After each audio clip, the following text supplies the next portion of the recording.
The official start of NBA free agency is just one day away. So today on the board, we're going to give you a full preview of NBA free agency, going through the biggest names to talk about where they might end up and how much money they'll be making. Let's get right into it.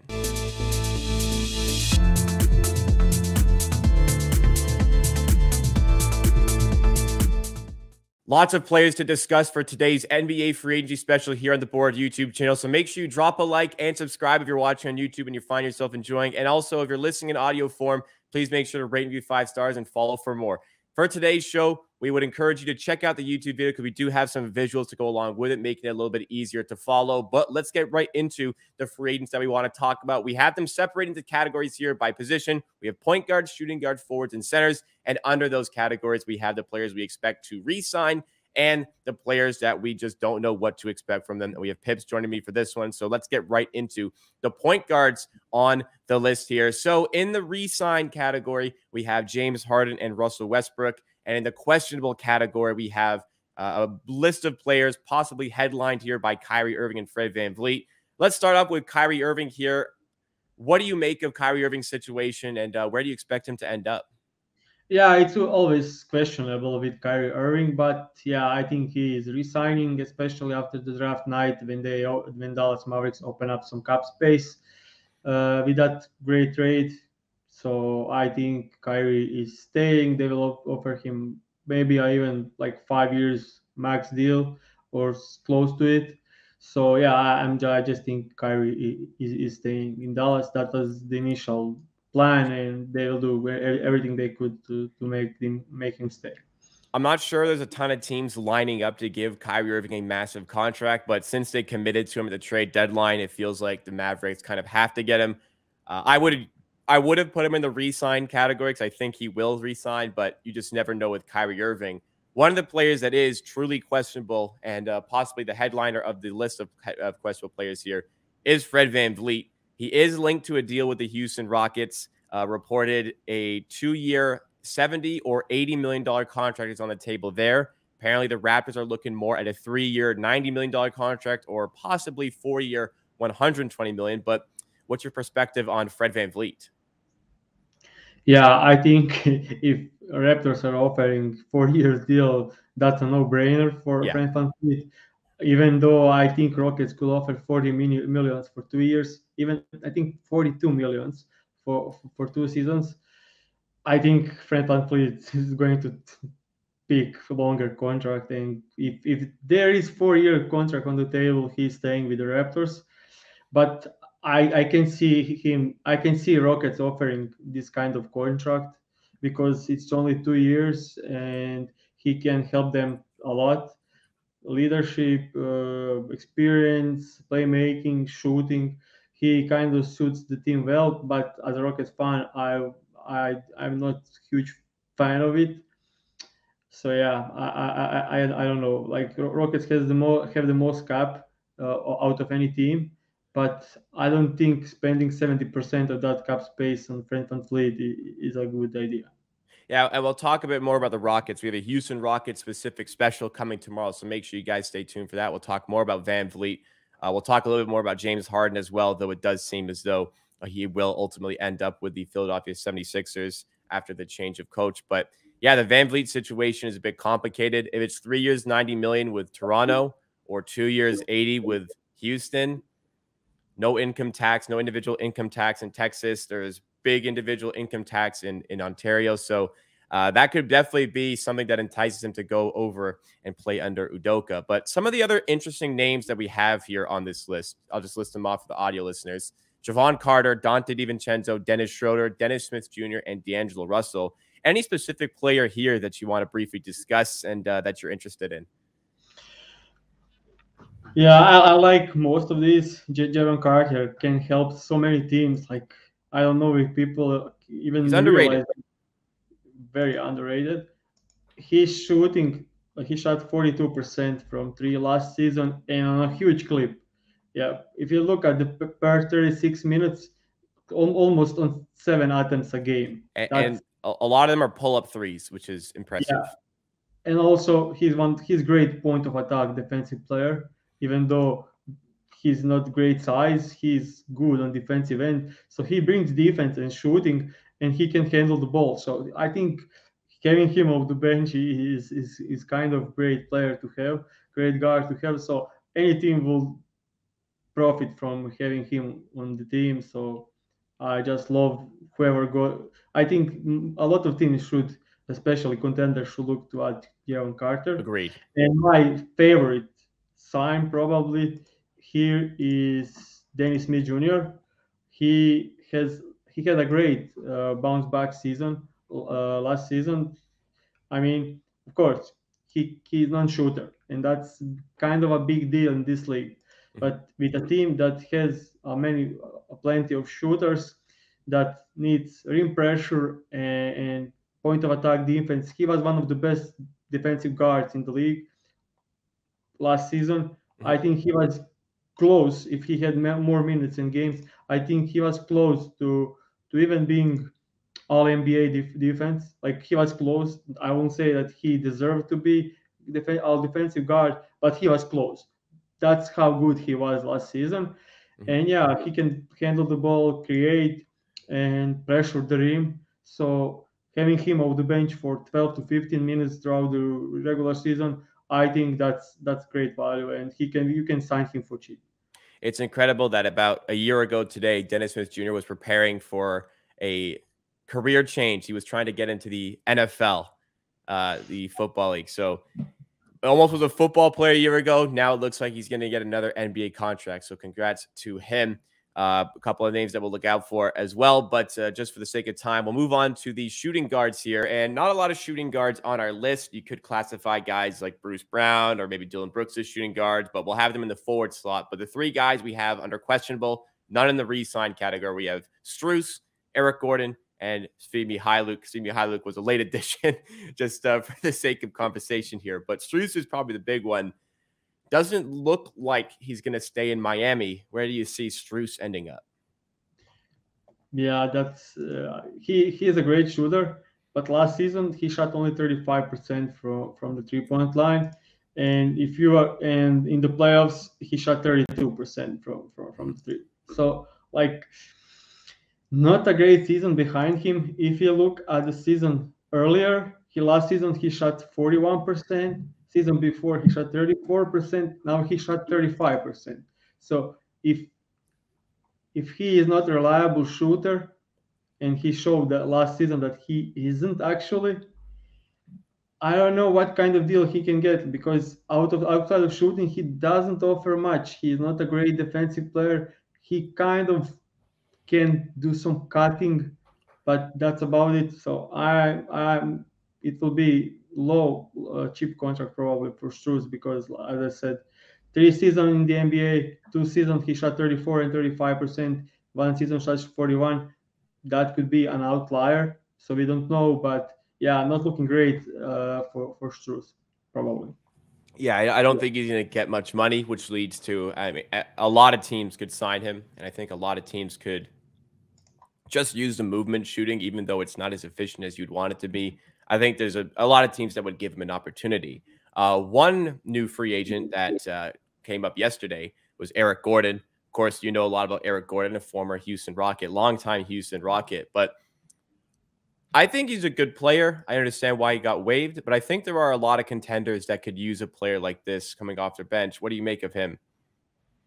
I love Eric Gordon. He's a great player. Like last season in the playoffs when Kawhi got out and he still was very playable. He scored. I mean, if you look at numbers, it's 10 points a game, but it's in the playoffs. So if you can get him for cheap, you can get a guy that can defend, can shoot, and can create in some rotational spots like off the bench. So I think he's still a very good player that has some value, and I think Suns should look out to add him on minimal contract if that's possible. Yeah, agreed. And I think it's a good fit there. And the last one here, you wanted to add him in, so I added him in. But Svi Mykhailiuk, actually, I'm pretty sure he's coming off of some really good numbers. Let me just confirm, but I believe he had some really good numbers with the Charlotte Hornets. A couple games, he absolutely torched the Raptors late on in the season. Yeah, he had good numbers. this season with the Hornets. Make of it what you will, but is there another team that gives Simi Hyluk a chance? What do you think? I think teams should. I won't even call it a gamble, but gamble on Svi, because we actually don't know how good of a shooter he is. He had seasons when he shot 30%, he had seasons when he 40. shot 22% like this. Yeah. And I think he's much closer to being a 37, 38% kind of shooter on a bigger volume. And I liked kind of when he played on a bad, poor Hornets roster, he kind of played in a creation role and everything. And I like some kind of things for him there, and I think there is much room for him to improve his game and to add. And yeah, I think teams should gamble on him. uh, a lot of teams could use player like him off the bench and just see if he's 30% shooter on 40 or 40% shooter. I think it's the truth is somewhere in the middle, like 36 to 38%, and that's very helpful for a lot of teams. If you've got some room, give him like $2 million for 1 year and just see what you get. A lot of teams, I think, could do that. I will, as a Houston Rockets fan, I think, yeah, we can use him. Let's move on to the forwards. This one's a bit clogged up here, but in the re-sign tier, we expect Middleton to stay as well as Draymond Green. Middleton just turned down a $40 million player option coming off of an injury. Don't think you turn that down unless you're confident you've got a deal somewhere else. So I imagine Middleton will stay. Draymond Green, I mean, this guy is just, he lives and breathes Golden State. I'd be shocked to see him go, but maybe a conversation to be had there. I think the most interesting player here is Kyle Kuzma. Definitely going to be finding a new team. And I think Kuzma's a great player. And I think two teams in particular, the Lakers and Kings, could really use a player like Kuzma. What do you see as a good fit for Kuzma in free agency? Yeah, I think Lakers look great, but do they have money to They've add got him? caps. They've got a lot of cap space this year. Actually, Yeah, I think they're going to resign Reeves. Mhm. So we'll see after they resign Reeves. How I think Kuzma will look for a lot of money. I What mean, do you think he can get? yeah, I think he can get over 20 plus millions. I think he can get that because he's very reliable player. Like he can hold his own on defense. He can score on his own, shot creation, drive, score inside, get to the. I think Kuzma is like, I think in this kind of free agency, when he is one of the top names, I think he can get a lot of money this season. I think like 4 years, 95, something like that. About where he's going to be. Yeah, yeah, I think that makes sense, a lot of sense, and I don't think Lakers can do it Fair for enough. Kyle Kuzma. Yeah, What so about the Kings? yeah, Kings will probably another guy on this list is Harrison Barnes. So I would definitely add Kuzma over Barnes if that's possible. But thing about Kuzma is he's not a reliable shooter, and that's playing with Fox and Sabonis.